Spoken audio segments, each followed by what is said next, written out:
നമസ്കാരം. കർമ്മ ന്യൂസിലേക്ക് സ്വാഗതം. ഈ കഴിഞ്ഞ തെരഞ്ഞെടുപ്പോടുകൂടി അതിൻ്റെ റിസൾട്ട് പുറത്തു വന്നതോടുകൂടി ഒരു കാര്യം എന്തായാലും ഉറപ്പിക്കാം. കോൺഗ്രസ് എന്നത് മുസ്ലിങ്ങളുടെ മാത്രം പാർട്ടിയായി മാറിക്കഴിഞ്ഞിരിക്കുന്നു. പല തെരഞ്ഞെടുപ്പ് റിസൾട്ടുകളും അതുതന്നെയാണ് ശരിവെക്കുന്നത്. അല്ലാതെ ഇത്തവണത്തെ റിസൾട്ട് കാണിക്കുന്നത് മോദിയുടെയോ BJPയുടെയോ ഭരണം മോശമായതുകൊണ്ടല്ല അവർക്ക് സീറ്റ് കുറഞ്ഞത്. ഉദാഹരണത്തിന് മഹാരാഷ്ട്രയിലെ ധൂലെ ലോക്സഭാ സീറ്റിൻ്റെ ഒരു വിശകലനം കാണിച്ചു തരാം. നോക്കുക. അവിടെ NDA സ്ഥാനാർത്ഥിയായിട്ടുള്ള ഡോക്ടർ ഫാംറെ, അതായത് അദ്ദേഹം ഷിൻഡെ ശിവസേനയുടെ സ്ഥാനാർത്ഥിയായിരുന്നു. ഈ ധൂലയിൽ 6 നിയമസഭാ മണ്ഡലങ്ങളുണ്ട്. ഈ 6ൽ 5 നിയമസഭാ മണ്ഡലങ്ങളിലും ഈ 5 കൂടി 1,92,000 വോട്ടിൻ്റെ മികച്ച ഭൂരിപക്ഷമുണ്ടായിരുന്നു ഈ ഭാംറെ എന്ന ഈ NDAയുടെ സ്ഥാനാർത്ഥിക്ക്. ഓർക്കുക, 6 മണ്ഡലം, അതിൽ 5 ഭൂരിപക്ഷമാണ് ഈ 1,92,000 മുകളിൽ. അപ്പോൾ ഏതൊരു സ്ഥാനാർത്ഥിയും ഇനി ഒരു മണ്ഡലവും കൂടെ ഉള്ളേ ഉള്ളൂ, ഈസി ആയിട്ട് ജയിക്കും എന്ന് കരുതും. എന്നാൽ തുടർന്ന് 6ാമത്തെ മണ്ഡലം, ഈ മണ്ഡലത്തിൽ ഈ സ്ഥാനാർത്ഥിക്ക്, അതായത് 1,92,000 വോട്ടിൻ്റെ ഭൂരിപക്ഷം കിട്ടിയിരുന്ന ആ സ്ഥാനാർത്ഥിക്ക് അവിടെ ആകെ കിട്ടിയ വോട്ട് 4,000 വോട്ട് മാത്രമാണ്. എന്നാൽ എതിരാളിക്ക് 2.5 ലക്ഷം, 2.5 ലക്ഷത്തിലധികം വോട്ട് കിട്ടി. ആ വോട്ട് മുസ്ലിം വോട്ടാണ്. അവർ ഏകീകരിച്ച് ഒരൊറ്റ ആൾക്ക് കൊണ്ട് കുത്തിയിരിക്കുന്നു. BJPക്ക് അവിടെ കിട്ടിയത് വെറും 4,000 വോട്ടാണ്. അപ്പോൾ മറ്റുള്ള 4 മണ്ഡലങ്ങളും ഭൂരിപക്ഷം കൊടുത്ത ഒരാൾക്ക്, അവിടെ നല്ല മത്സരങ്ങൾ നടന്നിരിക്കുന്നു, എന്നിട്ടും ഭൂരിപക്ഷം കിട്ടിയ ഒരാൾക്ക് അമ്പേ പിന്നിലായി ബാക്കിയുള്ള മുസ്ലിം വോട്ടുകളെല്ലാം കൂടി കോൺഗ്രസിന് കൊണ്ട് വോട്ട് ചെയ്താണ് കാണുന്നത്. ഈ ലീഡ് അതോടുകൂടി അദ്ദേഹത്തിന് ഇല്ലാതാവുകയും അദ്ദേഹം കേവലം നാമമാത്രമായിട്ടുള്ള ഭൂരിപക്ഷത്തിൽ തോൽക്കുകയും ചെയ്തു. മുസ്ലിം ഭൂരിപക്ഷമുള്ള ഒരു നിയമസഭാ മണ്ഡലം മറ്റ് 5 നേടിയ ലീഡ് ഇല്ലാതാക്കാൻ പ്രാപ്തമായിരുന്നു. അതാണ് ശ്രദ്ധിക്കേണ്ടത്. മറ്റെല്ലായിടത്തും നേടിയ ലീഡ് ഇല്ലാതാക്കാൻ ഒരൊറ്റ മണ്ഡലം മതിയായിരുന്നു എന്ന് പറയുമ്പോൾ യഥാർത്ഥത്തിൽ അവിടെ എന്തായിരുന്നു നടന്നത് എന്ന് ചിന്തിക്കണം. അതും ശ്രദ്ധിക്കേണ്ട കാര്യമാണ്. അതിൽ ശരിക്കും പറഞ്ഞു കഴിഞ്ഞാൽ അവിടെയുള്ള വോട്ട് ചെയ്തവർ ഒരു സ്വയം വിമർശനം നടത്തേണ്ടത് ആവശ്യമാണ്. അതിലെ നല്ലൊരു ശതമാനം ഭൂരിപക്ഷക്കാർ വോട്ട് ചെയ്യാൻ പോയില്ല. അവിടെ വോട്ട് ശതമാനം കുറഞ്ഞു. എന്നാൽ ഞാൻ നേരത്തെ പറഞ്ഞ പോലെ ഈ 6ാമത്തെ സെഗ്മെൻറ്റിൽ അവിടെയുള്ള മുഴുവൻ വോട്ടും ഈ കൂട്ടരുടെ അവിടെ വോട്ട് ചെയ്തിരിക്കുന്നു. അത് കോൺഗ്രസിൻ്റെ വോട്ട് കൂടി.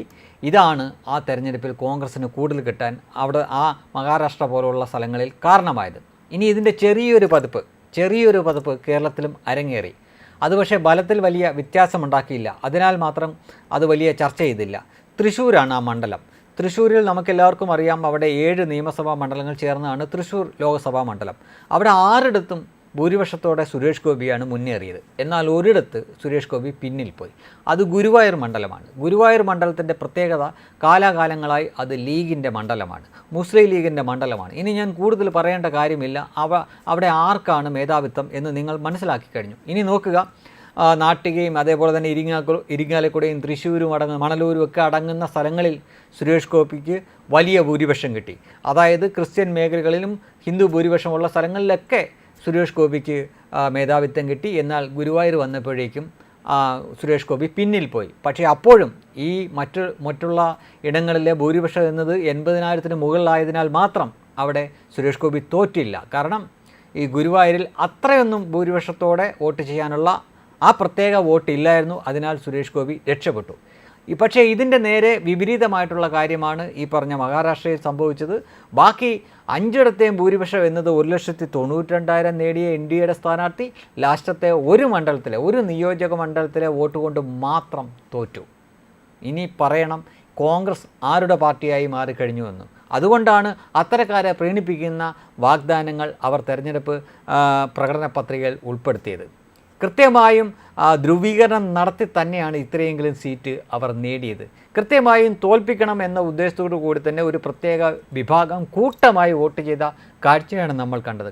കഴിഞ്ഞ നിയമസഭാ തെരഞ്ഞെടുപ്പിൽ നേമത്തും BJPയുടെ അക്കൗണ്ട് പൂട്ടിക്കാൻ വേണ്ടി ഇതേ പരിപാടി തന്നെ ഇവർ ചെയ്തിരുന്നു. അന്ന് 10,000-ഓളമുള്ള SDPIയുടെ വോട്ടുകൾ കൂട്ടമായി ഒരൊറ്റ സ്ഥാനാർത്ഥിക്ക്, അതായത് ശിവൻകുട്ടിക്ക് കൊടുത്തുകൊണ്ട് രാജഗോപാലിൻ്റെ ആ സീറ്റ്, അന്നേരം മത്സരിച്ചത് കുമ്മനം രാജശേഖരനായിരുന്നു, അദ്ദേഹത്തിനെ തോൽപ്പിക്കാൻ ആ വോട്ട് കാരണമായി. കൃത്യമായും ഇവിടെ നടക്കുന്നത് പാർട്ടികൾ നോക്കിയോ അല്ലെങ്കിൽ സ്ഥാനാർത്ഥിയുടെ മികവ് നോക്കിയോ ഒന്നുമല്ല. ചില ആളുകളെ തോൽപ്പിക്കണം, അവർ ഭരണത്തിലെത്താൻ പാടില്ല എന്ന കൃത്യമായ ഉദ്ദേശത്തോടുകൂടി രാഷ്ട്രീയമല്ലാത്ത വർഗീയമായ ചിന്തയോടുകൂടി തന്നെയാണ് ഈ കഴിഞ്ഞ തെരഞ്ഞെടുപ്പുകൾ ചില സ്ഥലങ്ങളിൽ അരങ്ങേറിയത്. അതിൻ്റെ ഫലമായി താൽക്കാലികമായി കോൺഗ്രസ്സിന് വോട്ടുകൾ കിട്ടിയിട്ടുണ്ട്, സീറ്റുകൾ കിട്ടിയിട്ടുണ്ട് എന്നത് യാഥാർത്ഥ്യമാണ്.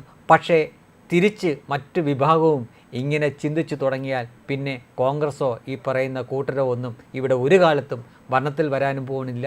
MLA യോ MP സ്ഥാനം പോലും കിട്ടാം അവർക്ക് പിന്നീട് ബുദ്ധിമുട്ടായി വരും.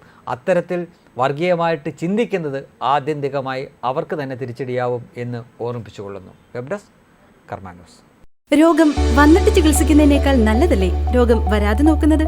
Cholesterol, sugar, pressure, heart block എന്നിവയ്ക്കെല്ലാം അത്യുത്തമമാണ് കാന്താരി പ്ലസ്.